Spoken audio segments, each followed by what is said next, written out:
ఇప్పుడు భారతదేశంలో ఎవరైనా పార్టీలు పెట్టుకోవచ్చు.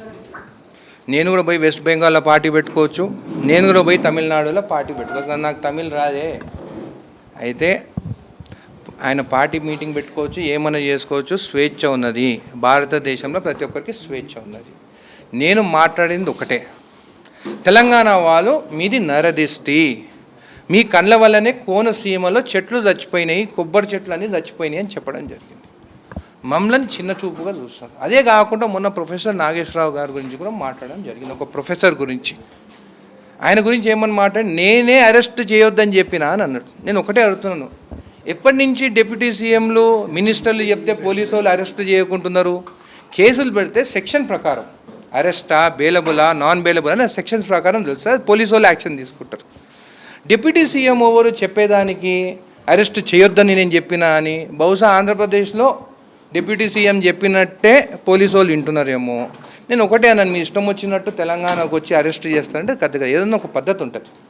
నేను కూడా ఎవరైనా మోసం చేస్తే, మహారాష్ట్రలో మోసం చేసి నేను కూడా కేసు బుక్ చేయగలుగుతాను. ఇక్కడ వాళ్ళు ఇట్లా మోసం చేసి పోయినారని చెప్పేసి కేసు బుక్ అయితే దాని తర్వాత అక్కడ పోలీసు వాళ్ళకి సపోర్ట్ తీసుకొని అక్కడ పోయి చేసుకోవాలి. కానీ మీరు ఇష్టం వచ్చినట్టు తెలంగాణకు వచ్చి తీసుకుపోతామంటే ఒప్పుకునే ప్రసక్తే లేదని చెప్పి కూడా నేను తెలియజేస్తున్నాను.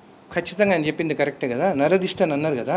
నేను కూడా ఏమంటున్నాను, మీరు చెప్పిన మీ వర్డ్స్ వెనకకు తీసుకోండి. ఏదో నోరు జారి చెప్పినని మీరు అంటున్నారు కదా, మీ జనసేన వాళ్ళు అంటున్నారు కదా, అవి మీరు రిటర్న్ తీసుకోండి అని చెప్తున్నాను. నేను అది రిటర్న్ తీసుకునే దానికి అంత బాధ ఏందో నాకు తెలుస్తలేదు. రేపు హైదరాబాద్లో పవన్ కళ్యాణ్ పెట్టబోయే సభ విషయంలో కాంగ్రెస్ నేతలు తీవ్ర స్థాయిలో ఆగ్రహం వ్యక్తం చేస్తున్నారు. ఇప్పటికే మంత్రి పొన్నం ప్రభాకర్ పవన్ కళ్యాణ్ క్షమాపణ చెప్పాలని డిమాండ్ చేసిన నేపథ్యంలో మనతో ఈ అంశంపైన మాట్లాడడానికి ఎమ్మెల్యే అనిరుద్ధ్ రెడ్డి ఉన్నారు. చెప్పండి, పవన్ కళ్యాణ్ మీ కామన్ శత్రువుగా భావించి వద్దంటున్నారా, లేకుంటే తెలంగాణ అస్తిత్వం విషయంలో వద్దంటున్నారా? ఇప్పుడు నేను ఆయన శత్రువు కాదు, నాకు మిత్రుడు కాదు. ఆయన తెలంగాణ వాళ్ళని నరదిష్టి, మీ కళ్ళ వల్లనే కొబ్బరి చెట్లు చచ్చిపోయినాయి కోనసీమలని చెప్పడం జరిగింది. దానిపైనే నాకు కోపం వచ్చింది. ఎందుకు తెలంగాణ వాళ్ళ గురించి ఇంత నీచంగా మాట్లాడుతున్నారని చెప్పేసి. కానీ ఈ రోజు వరకు దాని మీద స్పందించలేదు. బహుశా రేపేమన్నా అక్కడ మీటింగ్ పెట్టినప్పుడేమో క్షమాపణ తెలంగాణ వాళ్ళకి చెప్తారేమో అని అనుకుంటున్నాను. సభ విషయంలో మీరు స్వాగతిస్తున్నారా పవన్ కళ్యాణ్ సభను? సభ ఎవరైనా ఎక్కడైనా పెట్టుకోవచ్చు, నేను కూడా పోయి వేరే రాష్ట్రాల్లో కూడా పెట్టుకోవచ్చు.